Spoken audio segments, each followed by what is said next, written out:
दोस्तों, आप भी अगर सीटेट का वेट कर रहे थे, तो उसका जो इंतज़ार है ना, वो आपका खत्म हो चुका है, क्योंकि सीटेट फरवरी 2026 का ना फॉर्म स्टार्ट कर दिया गया है। तो इस वीडियो में मैं आपको ये बताऊँगा कि सीटेट फरवरी 2026 में आप फॉर्म को कैसे फिल करोगे कि फॉर्म फिल करने में आपसे किसी भी प्रकार का मिस्टेक ना हो। इस वीडियो में मैं आपको ये भी बताऊँगा कि आप अपना फ़ोटो और सिग्नेचर को कैसे अपलोड करोगे, आप अपना क्वालिफ़िकेशन को कैसे चूज़ करोगे, जहाँ पे सबसे ज़्यादा प्रॉब्लम होता है। हमने डिटेल में बात किया वहाँ पे, तो आप एक बार इस वीडियो को लास्ट तक ज़रूर देखिएगा, ठीक है? आप अपना जो एग्ज़ामिनेशन सिटी है ना, उसे आप कैसे चूज़ करोगे या नहीं चूज़ करोगे, इसमें जब आप फॉर्म फिल करोगे ना, तो जहाँ पे आप अपना क्वालिफ़िकेशन फिल अप करोगे, वहाँ पे एग्ज़ाम सिटी का ऑप्शन तो मिलेगा, लेकिन वहाँ पे चूज़ करने को नहीं मिलेगा। तो क्या एग्ज़ाम सिटी बिना चूज़ किए फॉर्म को फाइनल सबमिट कर देंगे? तो जैसे कि मैं आपको कन्फर्म करा दूँ कि एग्ज़ाम सिटी अगर आपका देगा तो आप चूज़ करेंगे, नहीं देगा तो आप फॉर्म को बिना उसके चूज़ किए फाइनल सबमिट कर सकते हैं। तो इस फॉर्म को फिल करने के लिए हम लोग चलते हैं अपने कंप्यूटर के स्क्रीन पे।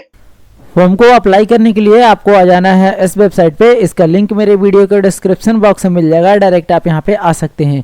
यहाँ पे आने के बाद ना सबसे पहले आप इसके नोटिफिकेशन को रीड आउट कर लेंगे। यहाँ पे आपको एक ऑप्शन मिल जाता है इन्फॉर्मेशन बुलेटिन सीटेट फरवरी 2026 का, इस वाला ऑप्शन पे आपको क्लिक करना है। तो आपके सामने जो इसका ऑफिशियल नोटिफिकेशन होगा ना, वो खुल करके आ जाएगा।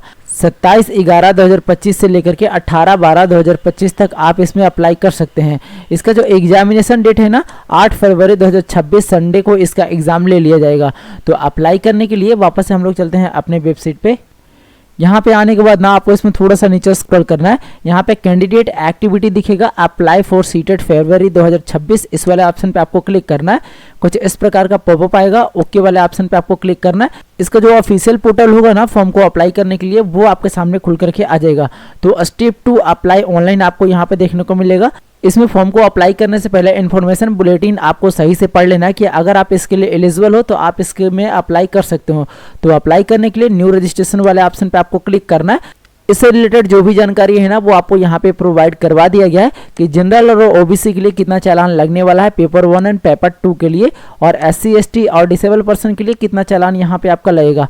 फोटो का भी क्राइटेरिया आप यहाँ पे देख सकते हैं, ठीक है। तो सारे इंस्ट्रक्शन आपको यहाँ पे दे दिए गया है। उसके बाद थोड़ा सा आपको नीचे स्क्रॉल करना है। यहाँ पे आपको डिक्लेरेशन मिलेगा, इसे आपको चेक मार्क कर देना है कि आपने जो इसका इन्फॉर्मेशन बुलेटिन है वो डाउनलोड कर लिया है। उसके बाद यहाँ पे आपको एक ऑप्शन एक्टिवेट हो जाता है, क्लिक हियर टू प्रोसीड का, इस वाले ऑप्शन पे आपको क्लिक करना है। तो आपके सामने रजिस्ट्रेशन का फुल डैशबोर्ड खुल करके आ जाएगा। अब देखिए जितना भी डिटेल आप इसमें फिलअप करेंगे ना, वो आपके 10th के मार्कशीट के अकॉर्डिंग या तो फिर सर्टिफिकेट के अकॉर्डिंग ही आपको फिलअप करना है। तो सबसे पहले आपसे कैंडिडेट नेम पूछा जा रहा है, तो आप अपना नेम यहाँ पे फिल करेंगे, ठीक है। उसके बाद आप अपना फादर नेम फिलअप करेंगे, उसके बाद मदर नेम आपको फिलअप करना है। डेट ऑफ बर्थ आपको यहाँ पे फिल करना है। सबसे पहले आप अपना डे को चूज कर लेंगे, उसके बाद आप अपने मंथ को चूज करेंगे, उसके बाद आप अपने ईयर को चूज कर लेंगे, जो भी आपके डेट ऑफ बर्थ में आपका ईयर होगा। उसके बाद जेंडर आपको सिलेक्शन करना है, यहाँ पे क्लिक करेंगे, मेल है या फीमेल है वो आप अपने अकॉर्डिंग फिलअप कर लेंगे। यहाँ पे आइडेंटिटी टाइप आपको बताना है, सिंपली यहाँ पे क्लिक करेंगे। अब आपके पास ना वोटर कार्ड है, पासपोर्ट है, बैंक पासबुक विथ फोटोग्राफ से, या तो फिर राशन कार्ड विथ फोटोग्राफ से, या तो फिर ड्राइविंग लाइसेंस से, ये सारे जो वैलिड आइडेंटिटी है अगर आपके पास नहीं है तो यहाँ पे आपको एक ऑप्शन मिल जाता है any other valid government identity with photograph, इस वाले ऑप्शन को आपको चूज कर लेना है। उसके बाद आप अपना आधार नंबर यहाँ पे फिल कर सकते हैं, ठीक है। उसके बाद सेम डिटेल को यहाँ पे आपको कंफर्म करना है, जैसे कैंडिडेट का फुल नेम आपको यहाँ पे फिल करना है, उनका फादर नेम आपको यहाँ पे फिल करना है, मदर नेम यहाँ पे आप फिल करेंगे, डेट ऑफ बर्थ आपको यहाँ पे फिल करना है और जेंडर को कंफर्म करना है। उसके बाद थोड़ा सा आपको नीचे स्क्रॉल करना है, कॉन्टैक्ट डिटेल आपको यहाँ पे फिल करना है, जो भी आपका एड्रेस होगा आप यहाँ पे फिल करेंगे। उसके बाद आपको सब लोकेलिटी फिलअप करना है, तो अगर आपके एड्रेस में है तो आप यहाँ पे फिल करेंगे, नहीं तो ये ऑप्शनल है। उसके बाद लोकेलिटी आपको यहाँ पे फिल करना है, कंट्री आपको यहाँ पे बताना है, सिंपली यहाँ पे क्लिक करेंगे और इंडिया को चूज कर लेंगे। उसके बाद आपसे स्टेट पूछा जा रहा है, सिंपली यहाँ पे क्लिक करेंगे और आप अपना होम स्टेट को चूज कर लेंगे। जो स्टेट आप चूज करोगे ना उसके अकॉर्डिंग आपका डिस्ट्रिक्ट आ जाएगा, आप अपने डिस्ट्रिक्ट को इस प्रकार से स्क्रॉल करके चूज कर लेंगे। उसके बाद एरिया पिन कोड आपको यहाँ पे फिल करना है कि आपका ना एरिया पिन कोड क्या है। उसके बाद इलेक्ट्रॉनिक कम्युनिकेशन एड्रेस आपको यहाँ पे फिल करना है, तो आप अपना ईमेल आईडी यहाँ पे फिल करेंगे। सेम ईमेल आईडी को यहाँ पे आपको कंफर्म करना है। आपको अपना एक मोबाइल नंबर यहाँ पे फिल करना है, सेम मोबाइल नंबर को यहाँ पे आपको कंफर्म करना है। और अगर आपके पास कोई और भी अदर कॉन्टैक्ट जैसे कि कोई लैंडलाइन नंबर या तो फिर कॉन्टैक्ट नंबर है, जैसे कि अल्टरनेट मोबाइल नंबर, तो आप यहाँ पे फिल करेंगे, नहीं तो ये ऑप्शनल है, इसे आप खाली छोड़ देंगे। उसके बाद परमानेंट एड्रेस आपसे पूछा गया है, तो जो आपने कॉन्टैक्ट डिटेल फिलअप किया ना, अगर सेम आपका परमानेंट एड्रेस है तो यहाँ पे आपको एक ऑप्शन मिल जाता है सेम एज प्रेजेंट का, इस पे आपको क्लिक करना है, ये ऑटोमेटिकली फिलअप हो जाएगा। और अगर आपका डिफरेंट है तो इसे आप चेक मार्क नहीं करेंगे, इसे आप दोबारा से फिलअप कर लेंगे। उसके बाद थोड़ा सा आपको नीचे स्क्रॉल करना है, यहाँ पे आपको पासवर्ड जनरेट करना है। तो पासवर्ड आप कैसा जनरेट करोगे, तो एग्जांपल के तौर पे मैं आपको बता दूं, फर्स्ट लेटर आप कैपिटल लेंगे, कुछ स्मॉल लेटर आप लेंगे, एक स्पेशल कैरेक्टर और 1 2 3 4 आप कुछ भी यहाँ पे फिल कर सकते हैं। जो पासवर्ड आप फर्स्ट वाले कॉलम में फिलअप करेंगे ना, सेम पासवर्ड आपको कंफर्म पासवर्ड वाले बॉक्स में फिलअप करना है। उसके बाद आपसे सिक्योरिटी क्वेश्चन पूछा जाएगा, सिंपली यहाँ पे क्लिक करेंगे। अब आपका फेवरेट है या तो फिर कोई फर्स्ट स्कूल है या तो फिर कोई कलर फेवरेट है या तो फिर कोई बुक फेवरेट है, आप अपने अकॉर्डिंग यहाँ से चूज करेंगे और उसका आंसर आपको यहाँ पे फिल करना है। उसके बाद ये कैप्चा यहाँ पे फिल करना है और सबमिट वाले ऑप्शन पे आपको क्लिक करना है। तो आपके सामने रिव्यू पेज खुल करके आ जाएगा। तो सबसे पहले ना आप इस पॉपअप को क्लोज कर देंगे। उसके बाद आप अपने डिटेल को एक बार रिव्यू कर लेंगे। अगर आपका कुछ मिस्टेक रहता है तो यहाँ पे आपको एक ऑप्शन मिलेगा एडिट रजिस्ट्रेशन फॉर्म का, इस पर क्लिक करके आप अपने डिटेल को एडिट कर सकते हैं, ठीक है। और अगर आपका सारी चीज़ सही रहा तो ये जितना भी डिक्लेरेशन आपको दिख रहा है ना, सभी डिक्लेरेशन को इस प्रकार से आपको चेक मार्क करना है। आई एग्री वाले ऑप्शन पे आपको क्लिक करना है और submit and send OTP verify mobile number वाले ऑप्शन पे आपको क्लिक करना है। कुछ इस प्रकार का कंफर्मेशन पॉपअप आएगा, यस वाले ऑप्शन पे आपको क्लिक करना है। तो आपने जो भी मोबाइल नंबर दिया ना, उस पर एक 6 डिजिट का ओटीपी गया होगा, उस ओटीपी को यहाँ पे आपको फिल करना है और सबमिट रजिस्ट्रेशन फॉर्म वाले ऑप्शन पे आपको क्लिक करना है। जैसे आपका रजिस्ट्रेशन सक्सेसफुल सबमिट हो जाता है, आपके सामने कुछ इस प्रकार का इंटरफेस शो करेगा और आपका जो रजिस्ट्रेशन नंबर होगा वो आपके मोबाइल पे भेज दिया गया है ईमेल के माध्यम से और मोबाइल के माध्यम से। आप देखिए यहाँ पे आपको करंट स्टेटस देखने को मिल जाएगा। जो रजिस्ट्रेशन फॉर्म है वो आपका कंप्लीटेड शो कर रहा है। यहाँ पे अब आपको दो चीज़ कंप्लीट करना है, एक एप्लीकेशन फॉर्म को और एक आप अपना फी पेमेंट करेंगे। एप्लीकेशन फॉर्म को कंप्लीट करने के लिए यहाँ पे आपको एक ऑप्शन मिल जाता है कंप्लीट एप्लीकेशन फॉर्म का, इस वाले ऑप्शन पे आपको क्लिक करना है। आपके सामने कुछ इस प्रकार का डिटेल खुल करके आ जाएगा। थोड़ा सा आप नीचे स्क्रॉल करेंगे और पर्सनल डिटेल वाले ऑप्शन पे आपको क्लिक करना है। तो जो भी आपने रजिस्ट्रेशन में डाटा को फिल किया ना, वो कुछ डाटा आपको यहाँ पे शो करेगा। थोड़ा सा आप इसमें नीचे स्क्रॉल करेंगे, नेशनैलिटी आपको बताना है, सिंपली यहाँ पे क्लिक करेंगे और इंडिया को चूज कर लेंगे। उसके बाद कैटेगरी का ऑप्शन आ जाएगा, सिंपली यहाँ पे क्लिक करेंगे। अब आप जिस भी कैटेगरी से बिलोंग करते हैं ना, जैसे ओबीसी या एससी एसटी जनरल, आप अपने हिसाब से यहाँ पे चूज कर लेंगे कि आप किस कैटेगरी से बिलोंग करते हैं। सेम चीज़ को यहाँ पे आपको कंफर्म करना है। उसके बाद डिसेबिलिटी आपसे पूछा जा रहा है, तो अगर आप विकलांग होंगे तो आपको यस को चूज करके डाटा को फिल करना है, नहीं तो आपको नो को चूज करना है। ये सारा कॉलम बंद हो जाएगा। सेम तरीके से नीचे वाले कॉलम को भी आप चूज कर लेंगे। और अगर आप किसी भी प्रकार का टीचर हैं तो आप यहाँ पे चूज करेंगे, नहीं तो है तो आपको नोट एम्प्लॉय वाले ऑप्शन को चूज कर लेना है। ये कैप्चा यहाँ पे आपको फिल करना और सेव एंड नेक्स्ट वाले ऑप्शन पे आपको क्लिक करना है। तो आपके सामने अप्लाई करने का ऑप्शन आ जाएगा। तो यहाँ पे आपसे पूछा जाएगा कि अप्लाइंग फॉर मतलब आप ना किस क्लास के लिए अप्लाई करना चाहते हैं। जैसे 1 to 5 के लिए अप्लाई करना चाहते हैं तो आप पेपर 1 को चूज करेंगे, और 6 to 8 के लिए जैसे कि 1 to 5 और 6 to 8 दोनों के लिए अगर आप अप्लाई करना चाहते हैं तो पेपर 2 को चूज करेंगे। आप देखिए 1 to 5 के लिए कौन से लोग एलिजिबल होते हैं और 6 to 8 के लिए कौन से लोग एलिजिबल होते हैं। तो अगर आपने DLAD किया है तो आप 1 to 5 के लिए एलिजिबल हैं 12th के साथ में, ठीक है। और अगर आपने बीएड किया है तो आप दोनों पेपर के लिए एलिजिबल हो जाते हैं, 1 to 5 के लिए भी और 6 to 8 के लिए भी। जिस पेपर के लिए आप एलिजिबल हो आप उस पेपर को चूज कर लेंगे। सपोर्ट आप दोनों पेपर के लिए एलिजिबल हो तो यहाँ पे आपको एक ऑप्शन मिल जाता है बोथ पेपर 1 and 2 का, इस वाला ऑप्शन का आपको चूज करना है। उसके बाद आपको फर्स्ट लैंग्वेज चूज करना है, सिर्फ यहाँ पे क्लिक करेंगे और फर्स्ट लैंग्वेज को चूज कर लेंगे। उसके बाद आपको सेकंड लैंग्वेज चूज करना है, यहाँ पे क्लिक करेंगे और सेकंड लैंग्वेज को भी आप चूज कर लेंगे। इतना ध्यान में रखेंगे कि दोनों जो लैंग्वेज होगा वो डिफरेंट होगा, ठीक है। इस फॉर्म में जो सबसे इंपॉर्टेंट चीज है ना वो यहीं पे आता है कि मिनिमम एजुकेशनल क्वालिफिकेशन 1 to 5 मतलब 1 to 5 के लिए कौन कौन से लोग एलिजिबल हैं और क्या आपका क्वालिफिकेशन लगेगा। सिंपली यहाँ पे आपको क्लिक करना है। यहाँ पे आपको 4 ऑप्शन देखने को मिल जाएगा। तो जैसा कि मैंने अभी आपको बताया कि 12th के साथ में अगर आपने 2 ईयर का डिप्लोमा किया है तो आप 1 to 5 के लिए एलिजिबल हो। तो यहाँ पे आप अपने अकॉर्डिंग चूज कर लेंगे, ठीक है। यहाँ पे आपको ये चूज करना है 1 2 3 4, जैसे आप इसको चूज करोगे ना यहाँ पे ये चीज चूज हो जाएगा, ठीक है। उसके बाद देखिए यहाँ पे आपको एक ऑप्शन मिलेगा मिनिमम एजुकेशनल क्वालिफिकेशन 6 to 8 के लिए। तो जैसे कि मैंने अभी आपको बताया कि 6 to 8 के लिए वही लोग एलिजिबल होंगे जो कि ग्रेजुएशन के साथ में या तो फिर 2 ईयर का डिप्लोमा किया हो या तो फिर बीएड किया हो। तो उस ऑप्शन को चूज करने के लिए यहाँ पे आपको क्लिक करना है। अब देखिए जैसे कि ग्रेजुएशन के साथ में आपने 2 ईयर का डिप्लोमा किया हो तो एक को चूज करेंगे, और अगर 50% मार्क्स के साथ में अगर आपने पोस्ट ग्रेजुएशन क्लियर किया है और बीएड भी क्लियर किया है तो आपको 2 को चूज करना है। ग्रेजुएशन आपका 45% मार्क्स के साथ में है और आपने बीएड किया है तो थर्ड वाला ऑप्शन को चूज करेंगे। और अगर आपने सीनियर सेकेंडरी किया है मतलब अगर आप 12th पास हैं और 4 ईयर का इंटीग्रेटेड कोर्सेज अगर आपने किया है तो आप 4th वाले ऑप्शन को चूज करेंगे। तो आप अपने अकॉर्डिंग यहाँ पे देख लेंगे कि आपका क्या है। सपोर्ट मान लो अगर आपने बीएड किया है तो यहाँ पे आपको एक ऑप्शन मिल जाता है any candidate having qualified BEd programme required by the NCTE is eligible to appear in TET and CET movers as per executing TET guidelines criteria is valid। आप इसको चूज कर लेंगे, ठीक है। अगर आपने बीएड किया है तो, और अगर आप सिर्फ पेपर 1 के लिए एलिजिबल है तो यहाँ पे आपको क्लिक करना है और पेपर 1 1 to 5 का आपको चूज कर लेना है। सेम तरीका आप यहाँ पे आजमाएंगे, लैंग्वेज को आप चूज कर लेंगे, फर्स्ट लैंग्वेज और सेकंड लैंग्वेज को। उसके बाद देखिए यहाँ पे आपसे पूछा गया है कि minimum educational qualification 1 to 5, simply यहाँ पे क्लिक करेंगे।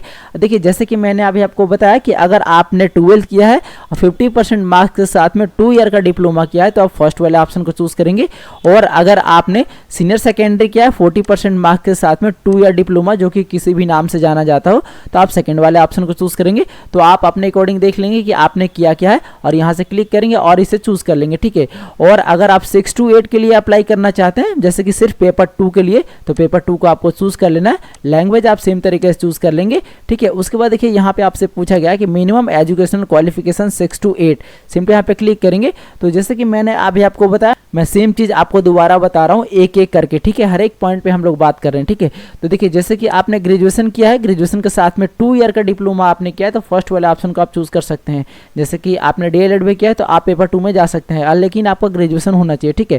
और अगर आपने बीएड किया है तो देखिए यहाँ पे आपको एक ऑप्शन मिल जाता है, graduation with at last 45% marks passed in pursuing bachelor degree in BEd. तो अगर आपने ग्रेजुएशन के साथ में बीएड किया है तो आप थर्ड वाले ऑप्शन को भी चूज कर सकते हैं, ठीक है। अगर आपका 45% ग्रेजुएशन में मार्क्स है तो, और अगर आपको मार्क्स देना ही नहीं है तो आप 7 वाले ऑप्शन को इजीली चूज कर सकते हो कि any candidate having qualified the BEd programme, तो आप 7 ऑप्शन के साथ जा सकते हो, ठीक है। और अगर आपका पोस्ट ग्रेजुएशन 55% मार्क्स के साथ में क्लियर है और आपने बीएड या तो फिर एमएड किया है तो आप 8 वाले ऑप्शन के साथ जा सकते हो। तो आप अपने अकॉर्डिंग यहाँ से चूज कर लेंगे कि आपने किया क्या, ठीक है।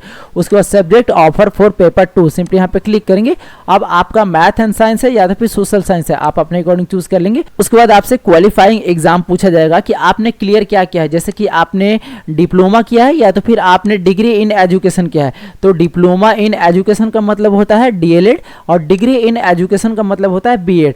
तो आपने डीएलएड किया है या बीएड किया है, आप अपने अकॉर्डिंग देख लेंगे, जैसे कि मैंने आपको सिलेक्शन करके बताया, ठीक है। और यहाँ पे आपको किसी भी तरीके का डाउट है तो आप कमेंट कर देना, संभवतः उस कमेंट का आपको जवाब देखने को मिल जाएगा, ठीक है। उसके बाद थोड़ा सा आपको नीचे स्क्रॉल करना है, ये कैप्चा आपको यहाँ पे फिल करना है और 7 नेक्स्ट वाले ऑप्शन पे आपको क्लिक करना है। तो जो पेपर आपने अभी अप्लाई किया था उस पेपर के अकॉर्डिंग आपका क्वालिफिकेशन फिलअप करने का ऑप्शन आ जाएगा। तो आप अपना पासिंग स्टेटस यहाँ पे बताएंगे, सिंपली यहाँ पे क्लिक करेंगे और अगर आप पास होंगे तो पास को चूज करेंगे और अगर आप अपेयर होंगे तो अपेयरिंग को चूज करेंगे। तो जैसे हम अपेयरिंग को चूज कर लेते हैं तो यहाँ पे आपको पासिंग ईयर या तो फिर अपेयरिंग ईयर का ऑप्शन देखने को मिलेगा, सिंपली यहाँ पे क्लिक करेंगे। और अगर आपका जो डिप्लोमा इन एजुकेशन या तो फिर बीएड या तो फिर डीएलएड जो भी होगा आपको क्वालिफिकेशन आप 2026 में क्लियर करने वाले होंगे तो ही आप अपेयरिंग पे फिल कर सकते हैं, ठीक है। और अगर आपका 2027 में क्लियर होता है तो आप इस फॉर्म को फिल नहीं करेंगे, आपको एग्जाम देने से कोई फायदा है ही नहीं, ठीक है। सिंपली यहाँ पे क्लिक करेंगे और पास को चूज कर लेंगे। जो भी आपको होगा आप अपने अकॉर्डिंग चूज कर लेंगे, मैं अपने अकॉर्डिंग चूज कर रहा हूँ, मैं सिर्फ एग्जाम्पल के तौर पर आपको बता रहा हूँ, ठीक है। उसके बाद पासिंग ईयर यहाँ पे आपको फिल करना है कि आपने इस क्वालिफिकेशन को क्लियर कैप किया। कोर्स या स्ट्रीम का नेम आपको देखने को मिलेगा, सिंपली यहाँ पे क्लिक करेंगे और जो भी आएगा आप यहाँ से चूज कर लेंगे। बोर्ड यूनिवर्सिटी या तो फिर इंस्टीट्यूट नेम का नाम आपको यहाँ पे फिल करना है, सिंपली यहाँ पे क्लिक करेंगे। यहाँ पे बहुत सारे आपको ऑप्शन देखने को मिल जाता है तो आप अपने अकॉर्डिंग यहाँ से चूज कर लेंगे कि आपने किस बोर्ड या तो फिर यूनिवर्सिटी से आपने इस क्वालिफिकेशन को क्लियर किया। उसके बाद रिजल्ट मोड आपको बताना है, सिर्फ यहाँ पे क्लिक करेंगे। अब आपके रिजल्ट में परसेंटेज है या सीजीपीए है, आप अपने अकॉर्डिंग चूज करेंगे। जैसे कि मेरे केस में परसेंटेज है तो मैं परसेंटेज को चूज करता हूँ। जैसे हम परसेंटेज को चूज करेंगे थोड़ा सा आपको यहाँ पे वेट करना होगा। यहाँ पे आपको टोटल मार्क्स फिलअप करने का ऑप्शन आ जाएगा, कितने का ना आपका एग्जाम हुआ, ठीक है। यहाँ पे आपको ऑप्टेंट्स फिलअप करना है, कितना नंबर आया आपका, ठीक है, ये एग्जाम जब आप दिए। साइड में कहीं पे भी आपको क्लिक करना, परसेंटेज आपका ऑटोमेटिकली आ जाएगा। यहाँ पे आपको इंस्टीट्यूट का पिन कोड फिलअप करना है, जिस इंस्टीट्यूट से आप इस क्वालिफिकेशन को क्लियर किए होंगे, ठीक है। तो आप अपना इंस्टीट्यूट का पिन कोड यहाँ पे फिल करेंगे, ये कैप्चा को यहाँ पे आपको फिल करना है और 7 नेक्स्ट वाले ऑप्शन पे आपको क्लिक करना। तो आपके सामने डॉक्यूमेंट अपलोड करने का ऑप्शन आ जाएगा। तो डॉक्यूमेंट में आपको क्या क्या अपलोड करना है, एक फोटोग्राफ्स अपलोड करना है और एक सिग्नेचर अपलोड करना है। फोटोग्राफ का जो साइज होगा वो 10 KB से 200 KB के अंडर में आप फोटो को अपलोड कर सकते हैं। सिग्नेचर का जो साइज होगा 4 KB से 30 KB के अंडर में आप सिग्नेचर को अपलोड कर सकते हैं। फोटो को अपलोड करने के लिए चूज फाइल वाले ऑप्शन पे आपको क्लिक करना है। आपके सामने कुछ इस प्रकार का पॉपअप खुल करके आ जाएगा। आप जहाँ पे भी आप अपना फोटो रखे होंगे ना वहां से आपको सिलेक्शन करना है। फोटो को सेलेक्ट करने के बाद आप इसे ओपन करेंगे। जैसे आप ओपन करेंगे ना, आपका फोटो कुछ इस प्रकार से शो करेगा। तो आप इसे अपने माउस की मदद से बड़ा छोटा कर सकते हैं, या तो फिर आप इसके अगर साइज में दिया होगा तो आपको यहाँ पे एक ऑप्शन मिलेगा अपलोड ओरिजिनल का, इस पे आपको क्लिक करना है। आपका फोटो यहाँ पे आ जाएगा। यहाँ पे आपको एक अपलोड का ऑप्शन मिल जाता है, इस पे आपको क्लिक करना और थोड़ा सा वेट करना है। आपका जो फोटो होगा ना वो सक्सेसफुली अपलोड हो जाएगा। सिंपली आपको ओके वाले ऑप्शन पे क्लिक करना है। अब जो भी डॉक्यूमेंट आपने अपलोड किया उसे आप देखना चाहते हो तो यहाँ पे आपको एक ऑप्शन मिल जाता है click here to view uploaded document का, इस पे क्लिक करके आप अपने डॉक्यूमेंट को देख लेंगे कि आपका अपलोड क्या हुआ है। सेम तरीके से आप सिग्नेचर को भी अपलोड करेंगे। उसके बाद ये कैप्चा यहाँ पे आपको फिल करना और सेव नेक्स्ट वाले ऑप्शन पे आपको क्लिक कर, तो आपके सामने रिव्यू पे स्क्रॉल करके आ जाएगा। सबसे पहले आप इस पॉपअप को क्लोज करेंगे। क्लोज करने के बाद जो भी डाटा आपने रजिस्ट्रेशन से लेकर के डॉक्यूमेंट अपलोड तक फिलअप किया ना, वो पूरा डाटा आपका यहाँ पे शो करेगा। तो अगर आपको इसमें कुछ मिस्टेक लगता है तो आप वापस से जाकर के आप इस फॉर्म को एडिट कर सकते हैं। और अगर आपका सारी चीज़ सही रहा तो ये जितना भी डिक्लेरेशन आपके सामने दिख रहा है ना, सभी डिक्लेरेशन को आपको इस प्रकार से चेक मार्क कर देना है, क्योंकि जब तक आप इसे चेक मार्क नहीं करोगे आप फॉर्म को फाइनल सबमिट नहीं कर सकते। उसके बाद आई एग्री वाले ऑप्शन को चेक मार्क करेंगे। यहाँ पे आपको एक ऑप्शन मिलेगा फाइनल सबमिट ऑफ एप्लीकेशन का, इस वाले ऑप्शन पे आपको क्लिक करना है। इस प्रकार का कंफर्मेशन पॉपअप आएगा। यस वाले ऑप्शन पे आपको क्लिक करना है, थोड़ा सा वेट करना है। आपका जो फॉर्म है सक्सेसफुली फाइनल सबमिट हो चुका है। अब आपको पेमेंट करने से पहले आप अपने ईमेल आईडी को वेरीफाई करेंगे। यहाँ पे आपको ऑप्शन मिल जाता है your email ID verified, simply इस वाले ऑप्शन पे आपको क्लिक करना है। आपका जो ईमेल आईडी होगा वो यहाँ पे शो करेगा। ये कैप्चा को आपको यहाँ पे फिल करना है और सबमिट एंड गेट ओटीपी वाले ऑप्शन पे आपको क्लिक कर, तो आपके ईमेल पे सक्सेसफुली ओटीपी को सेंड कर दिया गया है। उस ओटीपी को यहाँ पे आपको फिल करना है और वेरीफाई वाले ऑप्शन पे आपको क्लिक करना है। तो आपका जो ईमेल आईडी होगा ना वो सक्सेसफुली वेरीफाइड कर लिया जाएगा। सिंपली आपको ओके वाले ऑप्शन पे क्लिक करना है, तो वापस से आपको होम डैशबोर्ड पे लेकर के आ जाएगा। अब आपको एग्जामिनेशन फी को पेमेंट करना है। पेमेंट करने के लिए यहाँ पे आपको ऑप्शन मिल जाता है पे एग्जामिनेशन फी का, इस वाले ऑप्शन पे आपको क्लिक करना है। आपके सामने कुछ इस प्रकार का पेज खुल करके आ जाएगा। ऑनलाइन पेमेंट को सिलेक्शन करेंगे और प्रोसीड फॉर पेमेंट वाले ऑप्शन पे आपको क्लिक करना है। कुछ इस प्रकार का पॉपअप आ जाएगा। सिंपली ओके वाले ऑप्शन पे आपको क्लिक करना है, तो आपके सामने कुछ इस प्रकार का डैशबोर्ड खुल करके आ जाएगा। कैंडिडेट नेम, आपका एप्लीकेशन नंबर, आपका डेट ऑफ बर्थ, सारी चीजें यहाँ पे आप देख सकते हैं। एग्जामिनेशन फी कलेक्शन आपको यहाँ पे देखने को मिलेगा। एनी अदर डेबिट कार्ड और नेट बैंकिंग को आप चूज कर लेंगे। प्रोसीड फॉर पेमेंट वाले ऑप्शन पे आपको क्लिक करना है और थोड़ा सा वेट करना है। आपके सामने बिल डेस्क का जो डैशबोर्ड होगा ना वो खुल करके आ जाएगा। जैसे कि आप डेबिट कार्ड से पेमेंट करना चाहते हैं, क्रेडिट कार्ड से, नेट बैंकिंग से, यूपीआई से, भीम से या क्यूआर कोड से, आप अपने कोड यहाँ पे सिलेक्शन करेंगे और पेमेंट प्रक्रिया को कंफर्म कर लेंगे। जैसे ही आपका पेमेंट सक्सेसफुल हो जाता है, यहाँ पे आपको एक ऑप्शन मिल जाएगा कंफर्मेशन पेज डाउनलोड का, इस पे क्लिक करके आप अपने रिसीविंग को डाउनलोड कर लेंगे। फ्रेंड्स, इस प्रकार से CTET फरवरी 2026 में आप फॉर्म को अप्लाई कर सकते हैं, वो भी बिना किसी भी प्रकार के मिस्टेक के। तो वीडियो अगर आपको जरा सा भी हेल्पफुल लगा हो तो वीडियो को अपने दोस्तों में जरूर शेयर करिएगा। और आपने अभी तक हमारे चैनल को सब्सक्राइब नहीं किया है तो चैनल को सब्सक्राइब जरूर कर लीजिएगा। बेल आइकन को भी जरूर प्रेस करिएगा कि आने वाला हर एक वीडियो की नोटिफिकेशन आप पे सबसे पहले पहुंचे। तो मिलते हैं फिर से किसी ऐसे नए टॉपिक के साथ, तब तक के लिए धन्यवाद। देखते रहिए A to Z सॉल्यूशन। जय हिंद।